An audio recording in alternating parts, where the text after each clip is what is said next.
Tinker चॅम्प्सच्या चेंजमेकिंग मालिकेत तुमचं स्वागत. ATL विद्यार्थ्यांना टिंकरिंग, समस्या सोडवणे, नवकल्पना, उद्योजकता आणि चेंजमेकिंग यांसारख्या विषयांची ओळख करून देणे हे त्यांचे उद्दिष्ट आहे. या 10 भागांच्या पॉडकास्ट मालिकेत तुम्हाला चेंजमेकिंगची मूलतत्त्वे आणि स्वतः चेंजमेकर कसे बनायचे हे समजेल. प्रत्येक भाग 15 ते 20 मिनिटांचा आहे आणि त्यात एक छोटं आव्हानही आहे. चला तर मग, वर्ग 8 मधील बेंगळुरूची विद्यार्थिनी आणि चेंजमेकर हॅना खान सादर करत असलेल्या दुसऱ्या भागाला सुरुवात करूया. जेव्हा आपण जगातल्या मोठ्या बदलांबद्दल किंवा क्रांतीबद्दल विचार करतो ना, तेव्हा आपल्या डोळ्यांसमोर नेमकं काय उभं राहतं? म्हणजे बहुधा एखादा अब्जाधीश ज्याच्याकडे प्रचंड पैसा आहे, किंवा अतिशय उच्च तंत्रज्ञानाने सज्ज असलेली काचेच्या भिंती आणि रोबोटिक्स असलेली लॅबोरेटरी, बरोबर? हो, अगदी. म्हणजे आपण नेहमी तोच विचार करतो. हो ना. जगाचा चेहरामोहरा बदलण्याची ताकद फक्त अशाच काही मोजक्या लोकांकडे असते असा एक सर्वसामान्य समज आहे. पण आजची आपली ही जी सखोल चर्चा आहे ना, ती या पूर्ण कल्पनेला मुळापासून धक्का देणार आहे. चला, हे जरा उलगडून पाहूया. कारण टिंकर चॅम्प्स चेंज मेकिंग सिरीजच्या दुसऱ्या भागातील अनुष्का भारद्वाज आणि नितीश गर्ग यांचं जे विश्लेषण आपण आज पाहतोय, ते एक अतिशय धक्कादायक सत्य समोर आणते. अगदी बरोबर. जगातील सर्वात मोठी ताकद आता अब्जाधीशांच्या लॅबमध्ये नाहीये, तर एका साध्या स्मार्टफोनमध्ये, आणि तो वापरणाऱ्याच्या मानसिकतेत दडलेली आहे. खरं तर हे खूप महत्वाचं आहे. कारण आपल्या मनात ना एक पक्की प्रतिमा असते की बदल घडवणे म्हणजे एका अतिशय खास आणि मर्यादित क्लबचे सदस्य असणे. पण या विश्लेषणातून एक गोष्ट प्रकर्षाने समोर येते, ती म्हणजे चेंज मेकर किंवा बदल घडवणारा होण्यासाठी जन्मापासून कोट्याधीश असण्याची किंवा प्रचंड निधी मिळण्याची अजिबात गरज नसते. ही क्षमता दैनंदिन निवडींमधून, अगदी छोट्या वाटणाऱ्या निर्णयांमधून आणि आजूबाजूच्या परिस्थितीकडे पाहण्याच्या दृष्टिकोनातून विकसित होते. नेतृत्व आणि बदल या दोन्ही गोष्टी आता लोकशाहीकरणाच्या म्हणजे डेमोक्रेटायझेशनच्या टप्प्यावर आल्या आहेत, जिथे तंत्रज्ञानामुळे कोणीही कोठूनही एक मोठा प्रभाव निर्माण करू शकतो. आणि म्हणूनच कोणत्याही तांत्रिक पार्श्वभूमीची गरज नसताना केवळ उपलब्ध साधनांचा वापर करून जगात सकारात्मक बदल कसा घडवता येतो हे समजून घेणं खूप रंजक ठरतं. म्हणजे आपण नेहमी पाहतो की समाजात अनेक अडचणी असतात. बऱ्याचदा असा विचार केला जातो की सरकारने यावर उपाय शोधायला हवा किंवा प्रशासनाने नवीन सोयीसुविधा द्यायला हव्यात. हो, ती एक मानसिकता असते आपली. बरोबर. पण परिपूर्ण परिस्थितीची किंवा योग्य वेळेची वाट पाहत बसणे हीच सर्वात मोठी चूक असते. टिंकर चॅम्प्सच्या या विश्लेषणातून एका ग्रामीण भागातील विद्यार्थ्याचं जे कथानक समोर आलंय ना, ते या मानसिकतेवर थेट प्रहार करतं. नक्कीच. म्हणजे एखाद्या सरकारी अनुदानाची किंवा मोठ्या देणगीची वाट पाहणे हा आपला स्वाभाविक प्रतिसाद बनलाय. पण त्या विद्यार्थ्याने वाट पाहणे चक्क सोडून दिले. त्याच्या आजूबाजूच्या मुलांना वाचण्यासाठी चांगली पुस्तके मिळत नव्हती. आता नवीन वाचनालय उभी राहण्यासाठी वर्षानुवर्ष लागू शकली असती. हो, सरकारी काम म्हणजे वेळ लागणारच. अगदी. तिथे त्याने जे उपलब्ध होतं त्याचाच वापर केला. त्याने फेकून दिलेले जुने टॅबलेट्स आणि खराब झालेले कम्प्युटर्स गोळा करायला सुरुवात केली. म्हणजे ज्याला आपण ई कचरा किंवा ई वेस्ट म्हणतो, लोक जे भंगारात टाकून देतात, ते त्याने गोळा केले. अगदी तेच. त्याने ते जुने हार्डवेअर पुसून साफ केले, त्याची थोडीफार दुरुस्ती केली आणि जे टॅबलेट्स चालू अवस्थेत होते त्यावर हलक्या स्वरूपाची ऑपरेटिंग सिस्टम किंवा साधे PDF रीडर्स इन्स्टॉल केले. त्यावर मोफत उपलब्ध असणारे अभ्यासाचे साहित्य आणि पुस्तके डाउनलोड केली. ज्या मुलांकडे वाचायला एक साधे पुस्तक नव्हते, त्यांच्या हातात इंटरनेटशिवाय चालणारे ज्ञानाचे एक छोटेसे भांडार आले. बापरे, हे खूपच भारी आहे. एका अर्थाने त्याने शून्यातून एक डिजिटल लायब्ररी उभी केली. हो ना. हे उदाहरण अतिशय शक्तिशाली आहे, कारण ह्यात कुठेही नवीन मायक्रोचिप शोधण्याची किंवा नवीन इमारत बांधण्याची गरज भासली नाही. उपलब्ध असलेल्या कचऱ्यातून त्याने एक सिस्टम तयार केली आणि ह्याच प्रक्रियेतून चेंज मेकर बनण्यासाठी आवश्यक असलेल्या 5 प्रमुख गुणांचा उलगडा होतो. सहानुभूती म्हणजे एम्पथी, दृष्टी म्हणजे विजन, कल्पकता म्हणजे क्रिएटिव्हिटी, सहयोग आणि लवचिकता. हे 5 गुण म्हणजे बदलाची पायाभरणी आहेत. जेव्हा त्या विद्यार्थ्याने दुसऱ्या मुलांची पुस्तकांविना होणारी अडचण पाहिली ना, तेव्हा ती सहानुभूती होती. जुन्या टॅबलेट्समध्ये लायब्ररी पाहणे ही दृष्टी आणि कल्पकता होती. पण इथे मला एक आक्षेप घ्यायचा आहे. म्हणजे एक प्रश्न पडतो. जर आपण आजच्या जगाचा विचार केला, जिथे सगळीकडे आर्टिफिशियल इंटेलिजन्स आणि कोडिंगची चर्चा आहे, जर एखाद्याला समाजातील अडचण सोडवण्यासाठी एखादं सॉफ्टवेअर किंवा ॲप बनवायचं असेल, तर सगळ्यात महत्त्वाचं कौशल्य कोडिंग किंवा तांत्रिक ज्ञान असायला हवे ना? या यादीत सहानुभूतीला पहिल्या क्रमांकावर का ठेवलंय? केवळ सहानुभूती दाखवून थोडेच सॉफ्टवेअर तयार होणार आहे? हा एक अतिशय महत्वाचा आणि कळीचा मुद्दा आहे. व्यावसायिक तंत्रज्ञान क्षेत्रातही बऱ्याचदा हीच चूक होते. इथे सर्वात आकर्षक बाब म्हणजे सहानुभूती ही एक प्रकारची टार्गेटिंग सिस्टम म्हणून काम करते. टार्गेटिंग सिस्टम म्हणजे कसं? मी सांगते. जर आपण सहानुभूतीला बाजूला ठेवले आणि फक्त कोडिंग किंवा तांत्रिक ज्ञानावर लक्ष केंद्रित केले तर काय होईल? समजा काही इंजिनियर्सना शेतकऱ्यांसाठी एक ॲप बनवायला सांगितले. ते त्या ॲपमध्ये सॅटेलाईट मॅपिंग, हवामानाचे गुंतागुंतीचे ग्राफ्स आणि डेटा अॅनालिटिक्स टाकून एक अतिशय प्रगत ॲप बनवतील. करोडो रुपये आणि अनेक वर्ष खर्च होतील, पण जेव्हा ते ॲप बाजारात येईल तेव्हा शेतकरी ते डाउनलोडच करणार नाहीत. अरे चा, का बरं? म्हणजे शेतकऱ्याला त्या गुंतागुंतीच्या आलेखांची गरजच नसते. त्याला फक्त हे जाणून घ्यायचे असते की आज त्याच्या मालाला बाजारात काय भाव मिळेल किंवा उद्या पाऊस पडणार आहे की नाही. अगदी अचूक. तंत्रज्ञान कितीही प्रगत असले तरी ते वापरणाऱ्याच्या खऱ्या अडचणी काय आहेत हे समजून न घेता बनवलेले उपाय कुचकामी ठरतात. ॲप बनवणाऱ्यांनी कधीच शेतकऱ्याच्या शूजमध्ये पाय घालून पाहिलेले नसते. म्हणूनच सहानुभूती ही टार्गेटिंग सिस्टम आहे. ती तुम्हाला योग्य प्रश्नाकडे निर्देशित करते, जेणेकरून तुमचे तांत्रिक कौशल्य चुकीच्या समस्येवर वाया जाणार नाही. अच्छा, म्हणजे तंत्रज्ञान हे केवळ इंजिन आहे, पण सहानुभूती हे त्याचं स्टिअरिंग व्हील आहे. हो, अगदी समर्पक उदाहरण. इंजिन कितीही शक्तिशाली असले तरी स्टिअरिंग व्हील नसेल तर गाडी कुठेही जाऊन आदळू शकते. हे स्पष्टीकरण खरोखरच विचार करायला लावणारे आहे. पण जर आपण या 5 गुणांचा विचार केला, सहानुभूती, दृष्टी, कल्पकता, सहयोग आणि लवचिकता, तर हे सगळे गुण एकाच वेळी शिकणं खूप गुंतागुंतीचे वाटू शकतं. नाही, हे सगळे गुण एकाच दिवशी आत्मसात करायला हवेत असा कोणताही नियम नाही. हे सर्व एका प्रक्रियेतून घडते. मला वाटते हे एका अतिशय सोप्या उदाहरणावरून स्पष्ट करता येईल. हे अगदी सायकल चालवायला शिकण्यासारखे आहे. सायकल चालवण्याचं मॅन्युअल कितीही वेळा वाचले, गुरुत्वाकर्षण आणि बॅलन्सचे भौतिकशास्त्रातील नियम कितीही पाठ केले, तरीही केवळ पुस्तके वाचून सायकल चालवता येत नाही. अगदी खरे. प्रत्यक्ष सायकल चालवायला शिकण्यासाठी सीटवर बसावे लागते, पॅडल मारावे लागते, तोल सावरण्याचा प्रयत्न करावा लागतो आणि सर्वात महत्त्वाचे म्हणजे 1-2दा पडून गुडघे घासण्याची तयारी ठेवावी लागते. हे उदाहरण अगदी चपखल आहे. वाचन करून किंवा फक्त विचार करून बदल घडवता येत नाही, तर मैदानात उतरावे लागते. कृतीतूनच शिक्षण मिळते. याच संकल्पनेला टिंकरप्रेन्योर या फ्रेमवर्कमध्ये अतिशय सुंदररित्या मांडले आहे. टिंकरिंग म्हणजे उपलब्ध वस्तूंशी खेळून त्यातून काहीतरी नवीन बनवण्याचा प्रयत्न करणे. आणि या प्रक्रियेत प्रोटोटाईप म्हणजेच सुरुवातीचा कच्चा आराखडा बनवण्याला खूप महत्त्व दिले जाते. बऱ्याचदा असे वाटते की प्रोटोटाईप बनवण्यासाठी 3D प्रिंटर किंवा महागड्या लॅबची गरज असते, पण डक्ट टेप आणि पुठ्ठ्यापासून बनवलेले कच्चे मॉडेलही तितकेच प्रभावी असू शकते. हो, सुरुवातीला तरी नक्कीच. जेव्हा असा पुठ्ठ्याचा आराखडा बनवला जातो तेव्हा ती कल्पकता असते, आणि जेव्हा तो आराखडा इतरांना दाखवला जातो व त्यावर मिळणाऱ्या सूचनांमधून सुधारणा केली जाते तेव्हा ती लवचिकता किंवा रेझिलियन्स असते. हो, आणि तंत्रज्ञानाने आज या सर्व प्रक्रियेला एक वेगळीच उंची दिली आहे.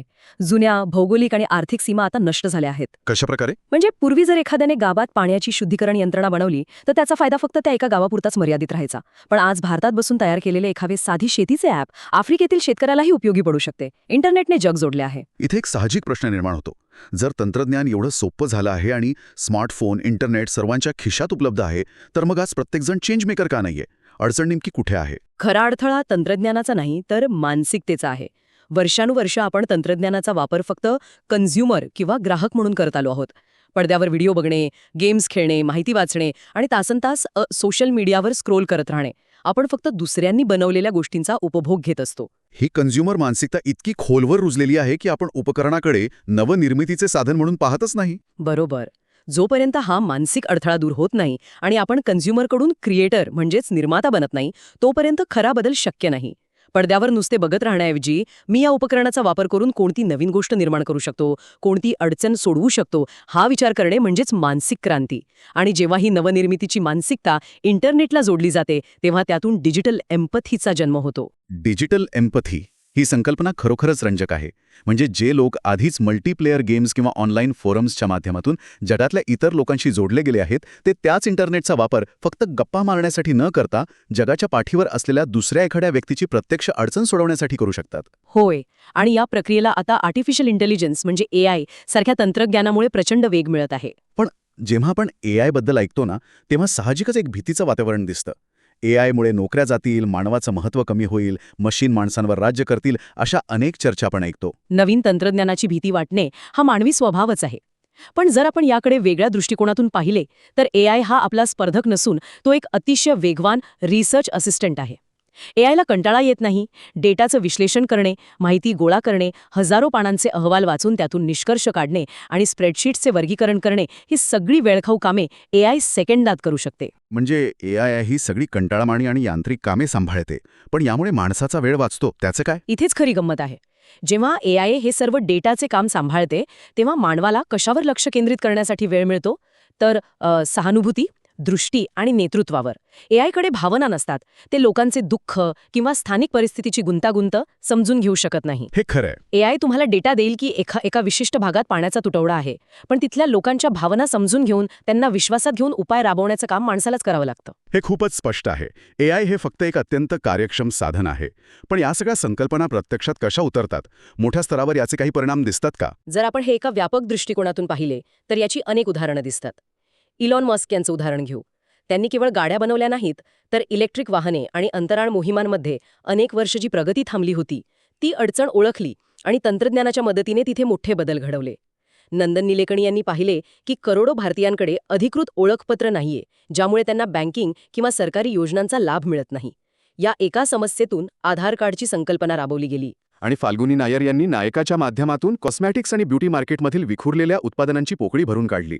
तसेच अवघ्या 19व्या वर्षी रितेश अग्रवाल यांनी ओयो रूम्सची सुरुवात केली. त्यांच्याकडे शेकडो हॉटेल्स बांधण्यासाठी अब्जावधी रुपये नव्हते. अगदी बरोबर. त्यांनी फक्त हे ओळखले की लोकांना प्रवासात स्वच्छ चादरी आणि बजेट हॉटेल्स हवी असतात. त्यांनी तंत्रज्ञानाचा वापर करून असलेल्या विखुरलेल्या हॉटेल्सना एका प्लॅटफॉर्मवर आणले आणि त्यांचा दर्जा सुधारला. हवामान कार्यकर्ता ग्रेटा थनबर्ग हिने सुद्धा एका साध्या स्मार्टफोनच्या मदतीने हवामान बदलावर जागतिक चर्चा घडवून आणली. या सर्व मोठ्या उदाहरणांमध्ये एकच धागा सामायिक आहे. त्यांनी सामान्य मानून सोडून दिलेल्या समस्येला तंत्रज्ञानाची जोड देऊन सोडवले. हो ना. पण हे मोठे लोक आणि त्यांच्या अब्जावधींच्या कंपन्या पाहिल्यावर कधीकधी सामान्य माणसाला वाटते की हे आपल्या आवाक्याबाहेरचे आहे. आणि म्हणूनच मला या विश्लेषणातील विद्यार्थ्यांची अतिशय साधी आणि जमिनीवरची उदाहरणे जास्त महत्त्वाची वाटतात. उदाहरणार्थ, तो एक साधा व्हॉट्सॲप ग्रुप. एका विद्यार्थ्याने पाहिले की गावातले शेतकरी त्यांचा माल विकण्यासाठी मध्यस्थांवर अवलंबून आहेत. मध्यस्थ मालाचा भाव ठरवतात आणि त्यामुळे शेतकऱ्यांना योग्य मोबदला मिळत नाही.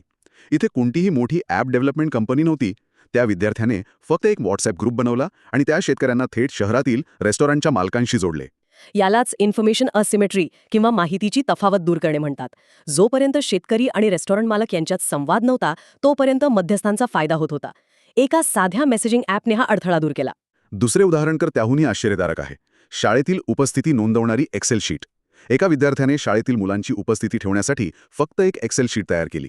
वरवर पाहता हे अतिशय किरकोळ वाटेल, पण याचा सखोल विचार केला तर ही एक्सेल शीट एक प्रकारची डिजिटल ट्रिपवायर म्हणून काम करते. डिजिटल ट्रिपवायरची ही संकल्पना थोडी अधिक स्पष्ट करता येईल का? नक्कीच. समजा एका वर्गात 60 विद्यार्थी आहेत आणि शिक्षक शिकवण्यात व्यस्त असतात. एखादा मुलगा सलग 2-3 दिवस शाळेत आला नाही तर ते लगेच शिक्षकांच्या लक्षात येत नाही. पण ह्या एक्सेल शीटमध्ये कंडिशनल फॉर्मॅटिंग सारख्या साध्या इफ देन लॉजिकचा वापर केला आहे.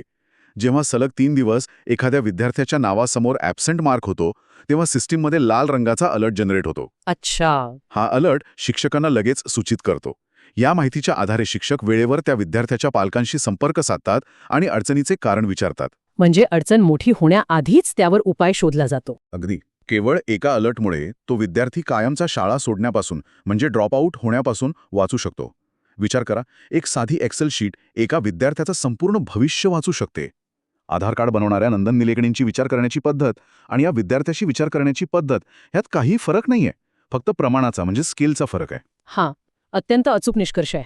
अडचणी शोधा, सहानुभूती वापरा आणि तंत्रज्ञानाची जोड देऊन त्यावर उपाय काढा, हेच ते सूत्र आहे. आणि ह्या सगळ्यात आणखी एक मोठा बदल आजच्या काळात झालाय, तो म्हणजे एकट्या जिनियसची किंवा लोन जिनियसची संकल्पना आता कालबाह्य झालीय. म्हणजे पूर्वी जसे शास्त्रज्ञ बंद खोलीत एकट्यानेच अनेक वर्ष संशोधन करत बसायचे तसे आता राहिले नाहीये. ती पद्धत आता पूर्णपणे संपुष्टात आली आहे. आजच्या काळात इनोव्हेशन किंवा नवकल्पना हा एक सांघिक खेळ बनलाय. ओपन सोर्स सारख्या संकल्पनांमुळे लोक जगभरातून एकमेकांचे कोडिंग वाचू शकतात, त्यात स्वतःच्या सुधारणा सुचवू शकतात. हॅकेथॉन सारख्या स्पर्धांमध्ये वेगवेगळ्या कौशल्यांचे विद्यार्थी एकत्र येतात. कोणी डिझाईन करते, कोणी कोडिंग करते, कोणी मार्केटिंगचे प्रेझेंटेशन बनवते आणि एका आठवड्याच्या शेवटी एक नवीन प्रोजेक्ट तयार होतो. सामूहिक बुद्धिमत्तेचा हा वापर अफाट आहे. म्हणूनच कृतीला चालना देण्यासाठी एक 3 टप्प्यांचे अतिशय सोपे आव्हान या स्रोतामध्ये समोर ठेवण्यात आले आहे. पहिला टप्पा, आजूबाजूला, शाळेत किंवा समाजात असलेली एखादी स्थानिक अडचण शोधा. दुसरा टप्पा, ती अडचण सोडवण्यासाठी सध्या उपलब्ध असलेल्या तंत्रज्ञानाचा वापर करा. आणि तिसरा टप्पा, तो उपाय प्रत्यक्षात आणा म्हणजे लॉन्च करा. इथे एक वाक्य खूप महत्त्वाचे आहे. कृती ही परिपूर्णतेपेक्षा जास्त महत्त्वाची आहे. सर्व काही अचूक होण्याची वाट पाहत बसण्यापेक्षा जे आहे ते घेऊन सुरुवात करणे जास्त गरजेचे आहे. पण इथेच एक मोठा मानसिक अडथळा उभा राहतो. बहुतांश लोक याच टप्प्यावर थांबतात, कारण त्यांना भीती असते अपयशाची. जर आपला उपाय चालला नाही तर काय, लोक काय म्हणतील? आणि इथेच संपूर्ण दृष्टिकोन बदलण्याची गरज आहे.